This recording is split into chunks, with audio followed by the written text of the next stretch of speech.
कोळगाव बदलापूर ग्रामीण पोलीस ठाण्यात दाखल गुन्ह्यातील आरोपी भारतीय जनता पक्षाचे वांगणी ग्रामपंचायतचे उपसरपंच अमित शेलार यांना अद्यापही अटक झाली नसल्याने वांगणी शहरातील हा एक चर्चेचा विषय ठरला आहे।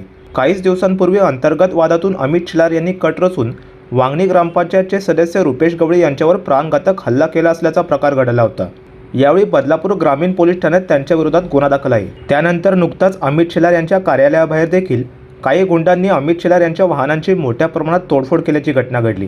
बदलापूर ग्रामीण पोलिसांनी सीसीटीव्हीच्या आधारे हा प्रकार बदला घेण्यासाठी रुपेश गवळी यांनी घडवून आणल्याचा ठपका ठेवत रुपेश गवळी यांच्यावर तातडीने गुन्हा दाखल करून त्यांच्यासह 3 जणांना अटक केली।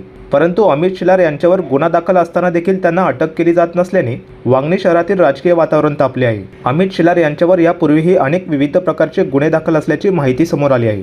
पोलीस ठाण्यात गुन्हा दाखल असताना अमित शेलार हे राजे रोजपणे फिरत असून नुकत्याच झालेल्या TDC बँकेच्या निवडणुकीत प्रचारात देखील ते उघडपणे फिरत होते। एवढंच नव्हे तर बँकेच्या निवडणूक विजयी कार्यक्रमात अमित शेलार हे भाजपचे पदाधिकारी यांच्यासोबत जल्लोष साजरा करताना सुद्धा आढळून आल्याने अमित शेलार यांना भाजपाचाच राजकीय आश्रय असल्याची चर्चा सध्या सुरू आहे।